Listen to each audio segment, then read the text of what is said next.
Hello and welcome to By the Way Business News. I am Barney Hughes. Our guest today is Condor Gold.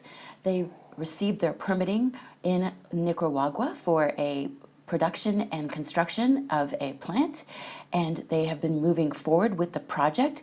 And here to tell us all about it is CEO and Chairman Mark Child. Hello, Mark. Hello, good morning.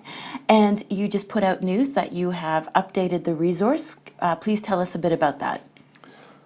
Yes, well, the previous resource update was in December 2014, and since then we've really focused on permitting the mine, as you correctly say, which has been successful, came through in August. But we've also done about 12,000 metres of drilling, and 8,000 metres of that was increased the resource. So the resource now stands at about 2.4 million ounces, and if we break that down, it's about 1.2 million open in the indicated category, and the same amount in the inferred. So it's split between the two categories.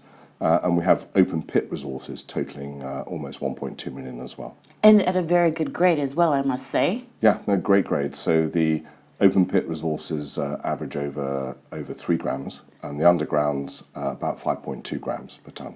And you also discovered some sort of satellite pits that you could potentially use to increase production in the future? Yeah, that's right. Well spotted. So the drilling now stands at 80,000 metres on the project. So bearing in mind we've only put in 8,200, so relatively small amount. And what we were doing, the main focus of that, about over 5,200, was focused on Mestiza. The Russians drilled this back in the 1970s and came up with an underground resource, really high grade, 780,000 ounces at 10 grams. And we drilled the top of that, and that actually proved to be open pittable. So that was a big win for us. And the total there is 129,000 to 8.4 grams. So super high grade within a new feeder pit. So in addition, we have another small feeder pit on Cacao resource. What this means in total, the feeder pits or satellite pits outside the main permitted pit are in aggregate 283,000 ounces of gold. Those aren't permitted, but there's a scope. We intend to permit most of that and add it into the mine feed with the main Landia open pit.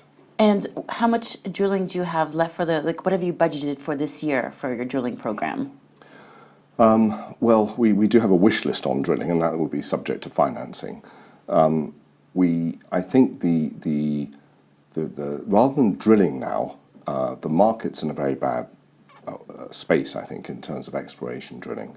If I add another 500,000 ounces, I think the market won't really pay attention. We can do that. We've got drill programs to add 1 million ounces. We know that'll be about 20,000 metres subject to the financing. And I think that the way for us now is to try and get into early production as soon as possible. Yes, cash flow. Everybody likes cash flow. Yes, that's the message from the market. Now, we're permitted for 600,000 ounces, and on that note, so we can produce that, we don't have to wait for a bankable feasibility study. This is the standard way of doing it, if you like. We don't have to wait to build a new processing plant for $100 million, which would take 18 to 24 months. We could, out of the main pit, what we've done studies on, is to do a mini pit within the permitted pit and see whether we can't mine that and truck it round to a nearby mill, which has spare capacity, and therefore, get into production early. By toll refining, as they call it in the business. Yes, exactly. And this is sort of an internal review that you have done with regard to doing this, and haven't really put it out to the market yet because you haven't finalized it. We're in negotiations with the mill on how much ore they can take. So we're actually, it's a completed study from our side.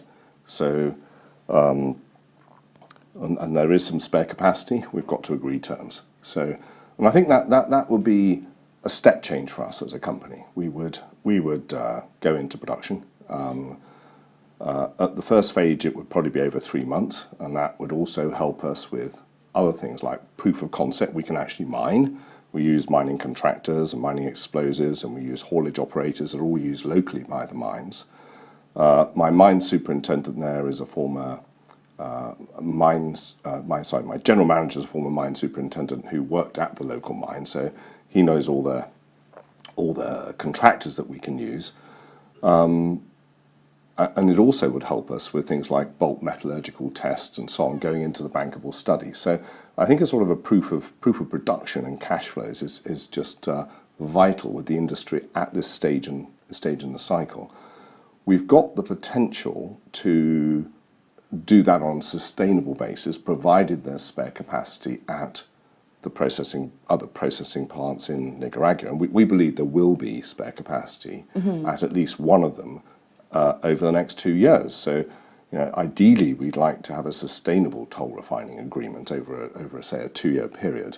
But that's on my wish list rather than definitive. And of course, any agreement has to be agreed between the two parties, and we're not agreed yet. We're negotiating. Yes, well, it does show, though, you're looking at different strategies to move the company forward. Yeah. And it's always good if, able to change direction if you need to make things happen. Yeah, well, I don't see why we can't run a number of strategies in parallel. So if we can get a little bit of production, do 10,000, 20, 30,000 ounces of gold a year, whatever we can negotiate and provide, and the mill has the spare capacity, we could do that so we get cash flow and revenues and proof of we can actually mine. And in parallel with that, we can advance some of the bankable studies. And if the gold price takes a bid and goes to 1,400, and let's say drilling, as you mentioned, is back in favour and investors reward additional ounces, then we can drill and add 1 million ounces. So we can run these in parallel. But as a CEO, I've got to react to what is in front of me in the marketplace. And but the big de-risk for us is permits. And the other thing on that is that the government wants us to, having granted us permits to produce 600,000 ounces, they want to see that advanced. They don't just want us sitting there. So contract mining will provide lots of jobs locally. It keeps the government happy. They get a royalty off the top of additional gold from us. And so it's a win-win. And it'll pay, when a processing plant has spare capacity, they've still got a similar workforce and cost, so it covers there. So there's no reason why this shouldn't be concluded satisfactory for everybody. I mean, speaking of the market, I was actually quite surprised that after you announced finally getting your permitting, after so many years, that there wasn't a better reaction in the market. But clearly it shows that the market is not favoring mining companies at the moment. Well, yeah, we got that in August last year, and the whole Huey Gold Bugs Index was down 30% last year. So the market is in a bear market. Actually, it's a surprising gold price at 1,300 now. The explorers are still on their knees. There's M&A happening, as we've seen with Newmont and Barrick and Randgold. And what that's telling you is that those big producers can't find ounces. So they're having to merge to keep their production levels high. And because no CEO likes to say, my overall production has dropped 20%. So they're merging the companies, because it takes 10 years to do what we've done, which is drill away, put in 80,000 meters of drilling, drill out resources, drill out reserves, then 2.5 years to get permits. It's a long lead time. And at some stage, the sector will, not everyone's going to be able to merge and not everyone will want to, but the companies like us that are still surviving with high-grade deposits, and we can probably get it to 5 million ounces on this, there'll be interest from the majors in this at some stage.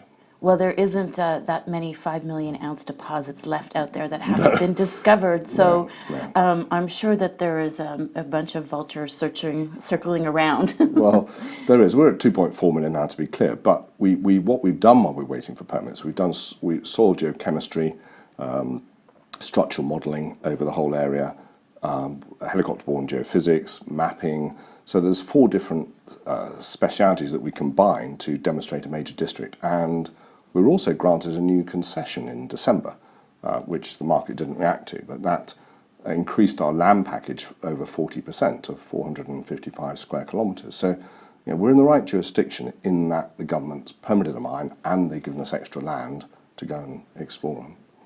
Well, that's quite a lot of land to Yes. acquire. Well, we hope there's another big elephant out there on the package. We scraped the top of the iceberg, I think, and so do the geologists. But we're constrained by cash. In a way, I've been running a company for the last 5 years with capital constraints, and that's by a difficult market. Gold's still 30% off its high of $1,900 an ounce. And so it's been challenging, but we have delivered on the ground, and the asset's in the best shape it's ever been. Yes, it is, and the company is as well, and so it's quite surprising the way the market's reacting. But what news can investors, in fact, expect going forward? Because obviously that's always something that investors are curious about. Right. Well, we just put a big resource announcement out yesterday, which is good, and the feeder pits, as I say, we've got another 30% in feeder pits. That's great. And that means we can resize the plant. In the PFS number, we were 80,000 ounces of gold a year. With the feeder pits, we think we can take that up to 120,000 ounces of gold a year. That's a 50% increase. So we could do that in a PFS.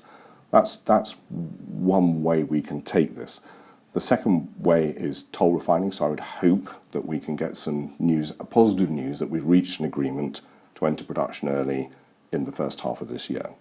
So I hope I can pull that off, but it takes two to sign a contract. We know the terms that it's sitting with the other party. The other thing is that we will apply for permits for some of these feeder pits, and we'll do that within the next few weeks. And when we submitted them, and we're in the middle of that permitting, then that if we submit those, we'll let people know, or when we submit them, we'll let people know. That's our intention. And then if those get permitted, that's positive. So I think it's those would be the main catalysts that come through. We might do a little bit of drilling, but we'll see. And once you've got the toll mill agreement in place, would you potentially look at offtake agreements for the gold, or? Not planning to at the moment. I think what we would do is you move the ore at 4 grams. We'd do a high grade. So we'd take 4 gram material, deliver it to a processing plant. At that point, we sell it to the mine. Okay. And then the mine, it's up to them what offtake agreements they have, because they're an existing mine and will have offtake agreements, or have what they do with it, as long as they crush it, grind it, give us a 93% recovery and give us a check. That's what it will be their ore at that point of sale, at the ROM pad, at the processing plant. Excellent. Well, thank you very much for joining us, and hopefully the gold price continues to improve this year, and we look forward to hearing all of your news, and hopefully production this year as well. And it should be a bright year, much brighter than 2018, I hope. Well, let's hope so. Thank you very much for joining us, Mark, and thank you very much for joining us on Blytheway Business News. Have a very profitable day.